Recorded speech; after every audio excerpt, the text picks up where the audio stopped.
SIMRS Simple Medis untuk apotik. Modul apotik menggunakan beberapa modul data, di antaranya pengelolaan data master. Data master yaitu terdiri dari data master obat dan data supplier. Berikutnya, untuk apotik juga berfungsi sebagai penerimaan obat. Menu berikutnya adalah pengeluaran obat, yaitu untuk pemberian obat kepada pasien, baik pasien yang sedang dirawat maupun pasien IGD, serta pasien poli. Berikutnya juga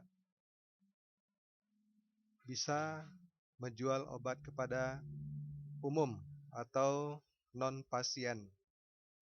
Selanjutnya terdapat beberapa laporan untuk apotik. Baik, sekarang saya menjelaskan master obat. Pada halaman ini disajikan daftar master obat yang ada di apotik, yaitu nama-nama obat, kemudian setiap obat juga dikelompokkan berdasarkan kelompok atau kategori obat, kemudian satuan, kemudian informasi stok minimal yang harus tersimpan. Selanjutnya, data harga beli obat serta harga jual obat. Jika data obat belum terdata di dalam sistem SIMRS ini, maka dapat kita tambah input data baru. Berikut adalah form untuk pendataan obat yang terdiri dari nama obat, kategori kelompok obat, kolom satuan, uraian, kekuatan obat, kemudian apakah obat ini narkotika atau tidak, obat ini tergolong obat bedah atau tidak, juga obat ini tergolong psikotropika atau tidak, kemudian kolom stok minimal obat yang harus tersedia. Fungsi stok minimal ini adalah untuk memberitahu kepada user suatu saat obat sudah mencapai stok minimal, maka sistem akan secara otomatis memberikan notifikasi. Baik, kembali ke data halaman obat.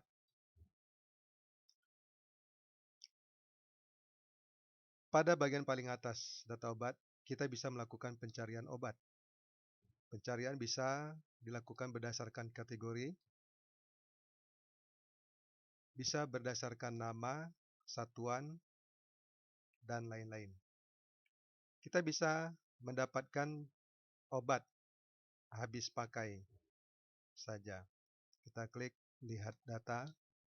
Nah, maka ini sistem menampilkan daftar semua obat bahan habis pakai. Berikutnya kita coba tampilkan data supplier.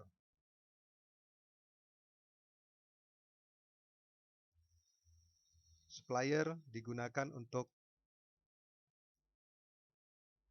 membeli obat, di mana obat-obat yang sudah habis atau yang harus diadakan dapat kita terima dari pihak supplier.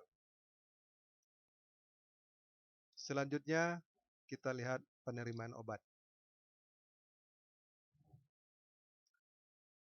Halaman berikut menyajikan daftar histori penerimaan obat, yaitu yang sudah pernah diterima. Kita coba lihat data nomor 2, yaitu yang diterima dari Apotik Maju.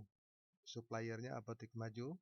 Terdapat 3 jenis obat dengan jumlah total 104 item.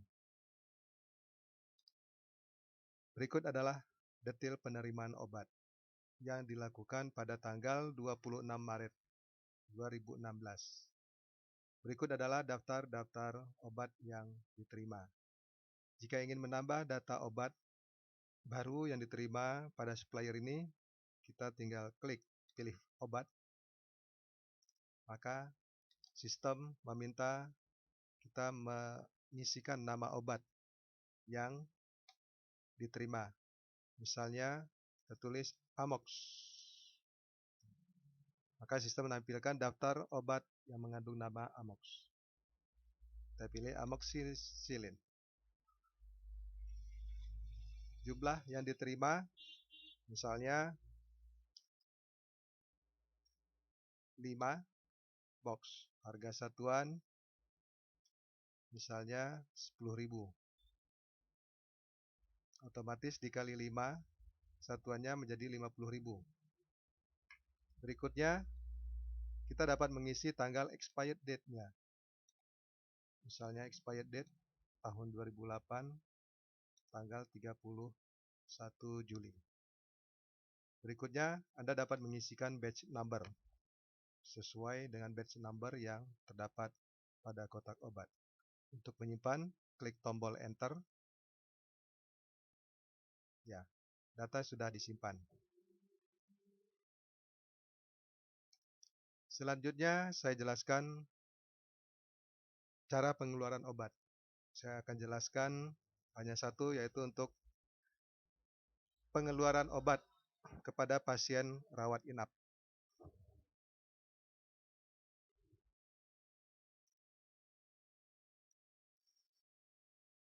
Baik, nama pasien sudah terpilih, atau jika ingin mengganti pasien, kita klik ganti pasien, kemudian input nomor rekam medik pasien, kemudian klik tombol OK. Maka sistem mendapatkan nama pasien yang diminta. Pada halaman ini kita diminta untuk menginputkan nama dokter yang memberikan resep.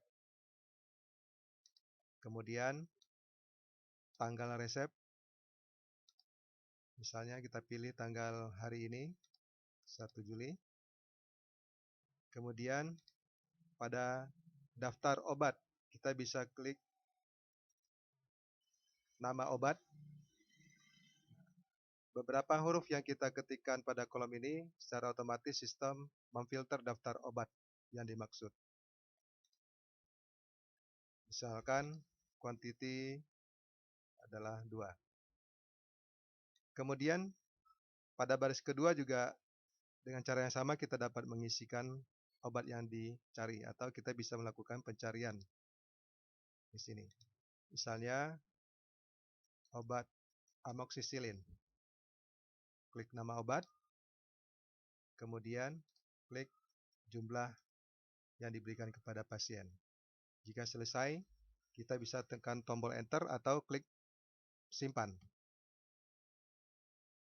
Maka data resep obat tersimpan.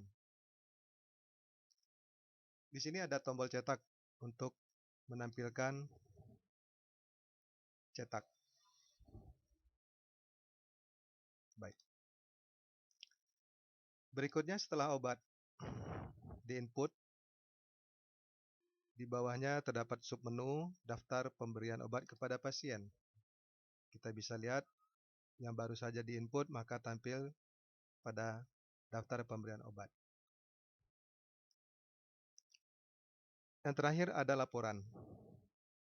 Laporan untuk apotik terdiri dari 10 obat terlaris, harga obat per supplier, obat stok kritis, dan lain-lain. Kita coba melihat daftar 10 obat terlaris. Obat terlaris dapat kita pilih, misalnya periode bulan Juni tahun 2016, misalnya. Klik tombol cari. Kebetulan data kosong. Kita coba lihat bulan Mei. Klik data kosong. Ini menunjukkan bahwa tidak terjadi transaksi atau input data sebelumnya. Kita coba lihat bulan Juli. Dalam contoh ini hanya terdapat 2 obat. Baik. Berikutnya kita lihat laporan harga obat supplier. Misalnya kita cari nama obat amoksisilin. Dalam contoh, kita hanya terdapat satu supplier untuk amoksisilin. Demikian sekilas penjelasan modul apotik. Banyak sekali yang bisa kita lihat dari menu-menu tadi, tetapi untuk melihat lebih jelas, Anda bisa dapatkan melalui program demo atau melihat langsung pada sistem kami. Terima kasih.